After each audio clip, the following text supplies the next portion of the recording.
আসসালামু আলাইকুম। রাত ১০টার শীর্ষ সংবাদে স্বাগত জানাচ্ছি আমি শাহনাজ পারভীন। সুইজারল্যান্ড পৌঁছেছেন প্রধান উপদেষ্টা। চীন বাংলাদেশের জনগণের পছন্দকে সম্মান করতে চায়, চীনের পররাষ্ট্রমন্ত্রী। বিপুল পরিমাণ কর ফাঁকি দিয়েছেন বেনজির, প্রমাণ পেল এনবিআর। ৪৭তম বিসিএস এর আবেদনের সময় বাড়ল। সুপ্রিম কোর্টের বিচারক নিয়োগ হবে কাউন্সিলের মাধ্যমে। পিলখানা হত্যাকাণ্ড ১৭৮ বিডিআর জওয়ানের কারা মুক্তিতে বাধা নেই। সাবেক আইনমন্ত্রী আনিসুল হকের আয়কর নথি জব্দের আদেশ। আওয়ামী লীগ নেতার বাড়িতে গোপন বৈঠকের অভিযোগ, আটক ৮।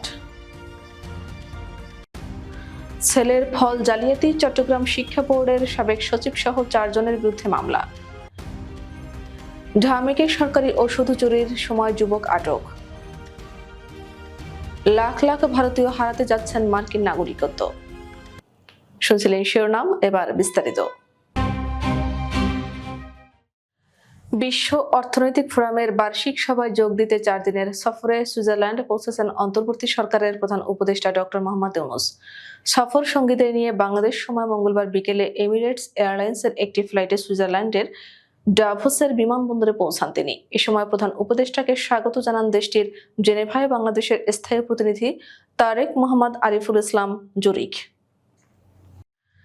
চীনের পররাষ্ট্রমন্ত্রী ওয়াই বলেছেন, বাংলাদেশের জনগণের পছন্দকে সম্মান করতে এবং বাংলাদেশের অর্থনৈতিক ও সামাজিক উন্নয়নে সহায়তা অব্যাহত রাখতে আগ্রহী চীন। অন্তর্বর্তী সরকারের পররাষ্ট্র উপদেষ্টা মোহাম্মদ তৌহিদ হোসেনের সঙ্গে বৈঠকে তিনি একথা বলেন। মঙ্গলবার বেইজিং এ পররাষ্ট্র উপদেষ্টা মোহাম্মদ তৌহিদ হোসেনের সঙ্গে চীনের পররাষ্ট্রমন্ত্রী ওয়াং ইর বৈঠক হয়। বৈঠকের বিষয়ে চীনা পররাষ্ট্র মন্ত্রণালয় জানিয়েছে, দ্বিপক্ষীয় বৈঠকে চীনা পররাষ্ট্রমন্ত্রী ওয়াই বলেছেন, চীন ও বাংলাদেশ ভালো প্রতিবেশী, যারা একে অপরকে সাহায্য করে এবং ভালো অংশীদার, যারা সাধারণ উন্নয়ন চায়।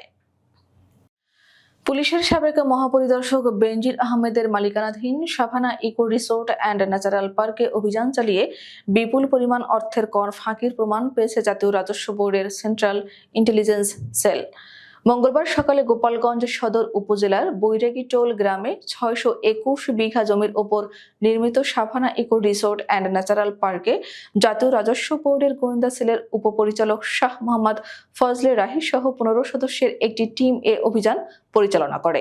অভিযানে বিপুল পরিমাণ অর্থের কর ফাঁকির প্রমাণ মিলেছে উল্লেখ করে এনবিআর এর গোয়েন্দা সেলের উপপরিচালক শাহ মোহাম্মদ ফজলে রাহি বলেন, তদন্ত ও অনুসন্ধানে সুনির্দিষ্টভাবে বিপুল পরিমাণ অঙ্কের কর ফাঁকির প্রমাণ পেয়েছি। আমরা আরো কিছু দপ্তর থেকে তথ্য উপাত্ত সংগ্রহ করছি।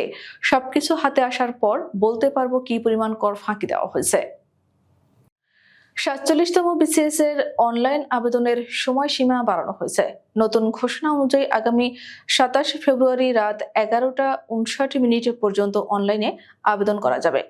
মঙ্গলবার বাংলাদেশ সরকারি কর্ম কমিশনের পরীক্ষা নিয়ন্ত্রক দিলওয়াইজ দুর্দানা স্বাক্ষরিত বিজ্ঞপ্তি থেকে এ তথ্য জানা যায়। বিজ্ঞপ্তিতে বলা হয়, ৪৭তম বিসিএস এ আবেদনপত্র জমা দেওয়ার শেষ তারিখ ৩০ জানুয়ারি রাত ১১টা ৫৯ পরিবর্তে ২৭ ফেব্রুয়ারি রাত ১১টা ৫৯ পূর্ণ নির্ধারণ করা হয়েছে। সুপ্রিম কোর্টের বিচারক নিয়োগ হবে স্বতন্ত্র কাউন্সিলের মাধ্যমে। এমন বিধান রেখে আজ মঙ্গলবার সুপ্রিম কোর্টের বিচারক নিয়োগ অধ্যাদেশ জারি করা হয়েছে। এছাড়া সুপ্রিম কোর্টের পৃথক বিচার বিভাগীয় সচিবালয় এবং স্থায়ী অ্যাটর্নি সার্ভিস চালুর উদ্যোগ নেওয়া হয়েছে। আজ বিকেলে সচিবালয় সংবাদ সম্মেলন করে এসব সিদ্ধান্ত ও উদ্যোগের কথা জানান আইন উপদেষ্টা অধ্যাপক আসিফ নজরুল। সুপ্রিম কোর্টের বিচারক নিয়োগ অধ্যাদেশ ২০২৫ গেজেট জারির কথা জানিয়ে আইন উপদেষ্টা বলেন, এতে উচ্চ আদালতে বিচারক নিয়োগে একটি কাউন্সিলের বিধান করা হয়েছে। প্রধান বিচারপতির নেতৃত্বে আপিল বিভাগের ২ জন বিচারক, হাইকোর্টের ২ জন বিচারক এবং অ্যাটর্নি জেনারেল নিয়ে ৬ সদস্যের এই কাউন্সিল গঠন করা হবে। পিলখানা হত্যাকাণ্ডের ঘটনায় কারাগারে আটক ১৭৮ বিডিআর জওয়ানের কারামুক্তিতে বাধা নেই। মঙ্গলবার রাষ্ট্রপক্ষের প্রসিকিউটর বোরহান উদ্দিন এ বিষয়টি নিশ্চিত করেছেন। এর আগে গত রোববার হত্যা মামলায় নিম্ন আদালত ও উচ্চ আদালত থেকে খালাস পাওয়া ব্যক্তিরা বিস্ফোরক আইনের মামলায় জামিন পেয়েছেন। কেরানীগঞ্জের কেন্দ্রীয় কারাগারের ভেতর অস্থায়ী আদালতে ঢাকার বিশেষ ট্রাইব্যুনাল ১-এর বিচারক মোহাম্মদ ইব্রাহিম মিয়ার আদালত শুনানি শেষে তাদের জামিন মঞ্জুর করেন। বোরহান উদ্দিন বলেন, নিম্ন আদালত ও উচ্চ আদালত থেকে খালাস পাওয়া ১৭৮ জন বিস্ফোরক আইনের মামলায় জামিন পেয়েছেন। তাদের বিরুদ্ধে অন্য কোনো মামলা না থাকলে মুক্তিতে বাধা নেই। সাবেক আইন, বিচার ও সংসদ বিষয়ক মন্ত্রী আনিসুল হকের আয়কর নথি জব্দের আদেশ দিয়েছেন আদালত। মঙ্গলবার দুর্নীতি দমন কমিশনের আবেদনের পরিপ্রেক্ষিতে ঢাকার মেট্রোপলিটন সিনিয়র স্পেশাল জজ জাকির হোসেন গালিব এ আদেশ দেন। এদিন দুদকের পক্ষে সংস্থাটির উপপরিচালক মোহাম্মদ জাহাঙ্গীর আলম এ আবেদন করেন। পরে শুনানি শেষে আবেদন মঞ্জুর করেন আদালত।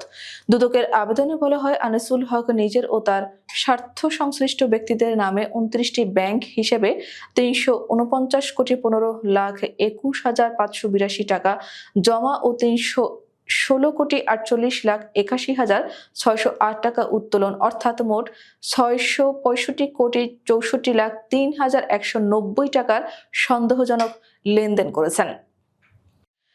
জামালপুর পৌরসভার সাবেক মেয়র ও জেলা আওয়ামী লীগের যুগ্ম সাধারণ সম্পাদক মোহাম্মদ সানোয়ার হোসেন সানুর বাড়িতে গোপন বৈঠক করার অভিযোগে তার ৮ অনুসারীকে আটক করেছে পুলিশ। সোমবার রাতে পৌর শহরের পাথালিয়া এলাকায় মেয়র সানুর বাড়ি থেকে তাদের আটক করা হয়।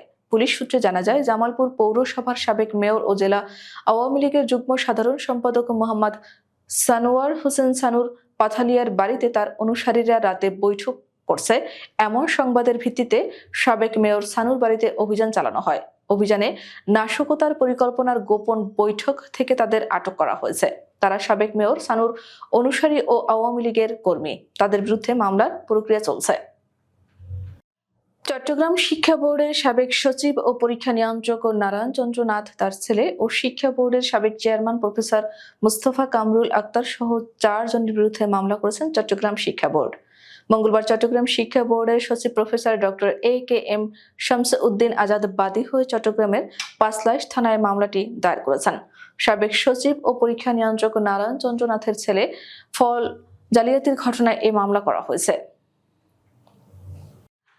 ঢাকা মেডিকেল কলেজ হাসপাতালে সরকারি ওষুধ চুরির সময় হাতে নাতে ফরহাদ হোসেন নামে এক চোরকে আটক করেছে আনসার সদস্যরা। পরে হাসপাতাল কর্তৃপক্ষ তাকে পুলিশের কাছে হস্তান্তর করে। মঙ্গলবার দুপুর ১টার দিকে হাসপাতালের বহির্বিভাগ থেকে ওই ব্যক্তিকে আটক করা হয়। আটক ফরহাদ হোসেন লালবাগ কেল্লা শ্মশানঘাট এলাকার বাসিন্দা। হাসপাতালের আনসারের প্লাটুন কমান্ডার সেলিম উদ্দিন এ তথ্য নিশ্চিত করেছেন। দ্বিতীয় মেয়াদে মার্কিন প্রেসিডেন্ট হিসেবে শপথ নিয়ে বেশ কিছু নির্বাহী আদেশে সই করেছেন ডোনাল্ড ট্রাম্প।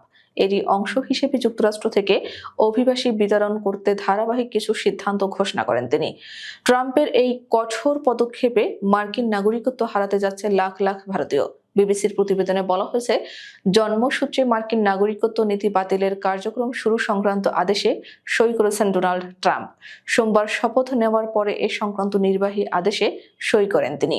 আদেশটি বাস্তবায়ন হলে আর কেউ যুক্তরাষ্ট্রের জন্মগ্রহণ করলে জন্মসূত্রে দেশটির নাগরিকত্ব পাবেন না। আমাদের আগামীকাল দুপুর ২টার শীর্ষ সংবাদ দেখার আমন্ত্রণ জানিয়ে এখনকার মতো বিদায় নিচ্ছি। দর্শক, ভিডিওটি শেষ পর্যন্ত দেখার জন্য আপনাকে অসংখ্য ধন্যবাদ। নিত্য নতুন সংবাদ পেতে আমাদের ইউটিউব চ্যানেলটি সাবস্ক্রাইব করুন ও নিয়মিত নোটিফিকেশন পেতে বেল বাটনটি ক্লিক করুন এবং আমাদের ফেসবুক পেজটিতে লাইক করুন। এছাড়াও আমাদের ভিডিওতে লাইক দিয়ে শেয়ার করুন। আল্লাহ হাফেজ।